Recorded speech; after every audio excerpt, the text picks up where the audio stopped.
Ruiz back with us to talk about our deep freeze that's taken over North Texas and a live look at our UNT tower cam. Okay, so we have a lot to talk about.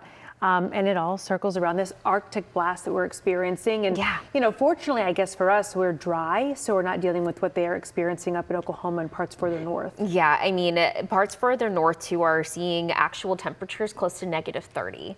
So our, you know, temperatures that are in the teens doesn't seem so bad when you compare it to that, but it's still dangerous cold out there. Right, we're talking about concerns if you're, like we mentioned, kids waiting at the bus stop or out. Anytime these folks are outside working, we had video this morning with the school crossing guard. That's right. Yeah, you got to make sure to take the breaks if you have to be outside, and that's why we have a WFA weather alert day in place for today, and it goes all the way until tomorrow at 9.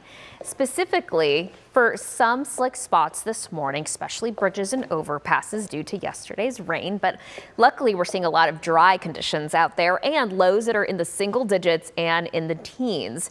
The wind chills will be below 0 at times again tomorrow morning. You need to make sure to protect the 4 Ps, the people, the pets, the pipes and the plants. Wear layers. That's going to be key today if you have to be outside. Make sure to cover up any exposed skin. The extreme cold warning, that'll continue until 9 in the morning on Thursday. It's for those dangerously low temperatures and wind chills as low as 10. In addition to that, our far eastern counties are under a cold weather advisory. It's due to very similar conditions. Okay, so this morning, coldest morning of the season so far. Tomorrow could be even colder, but the low today was 13. The wind chill got as low as -8. Normal for this time of the year, just to give you some perspective, is 41. The record is 9. That was in 1978. This officially is the coldest temperature that we've experienced since January 16th of last year when we dropped to 12 degrees. Now, in addition to that, also seeing a little bit of activity on our radar. This all is thanks to lake effect snow.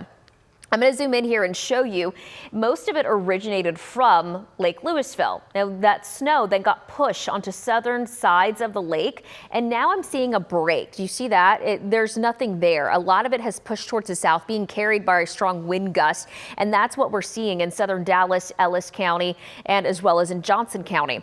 I'm not expecting this to last much longer. A lot of this is going to evaporate because it's tapping into very dry air, like the rest of North Texas, where you don't see anything. I mean, pretty dry out there. University of North Texas right now showing 13 degrees, a wind chill of -5. A lot of locations, temperatures are in the mid-teens. However, when you factor in these winds out of the north, gusting up to 35 miles per hour, like in Dallas, 30 in Denton, 24 in Fort Worth, factor that in, it actually feels like it's in the negatives. It feels sub-zero for most locations. It feels like -2 in Dallas, -4 in Fort Worth, -5 in Denton, and -3 in McKinney.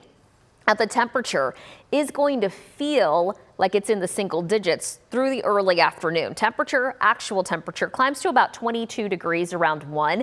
I think we'll see more in the way of sunshine here within the next couple of hours, and that helps the temperature climb to about 29 degrees. If the cloud cover doesn't clear, we're not going to reach 29. 23 degrees expected by around 10, and it'll feel like the single digits. By 7. It'll feel like the single digits by 10, with temperatures dropping into the teens tonight, likely only reaching 14 degrees. A high of 29 today in Dallas, 28 in Fort Worth. Wind chills will be in the teens. Our actual temperatures will be in the teens Thursday morning, but the wind chill will be in the single digits and sub-zero. High temperatures tomorrow, they stay in the low 30s. I don't think we make it above freezing tomorrow. In fact, we don't make it above freezing until midday on Friday. So that gives us, you know, another 48, 49 hours to go, Kara. Temperatures, though, next week in the 70s.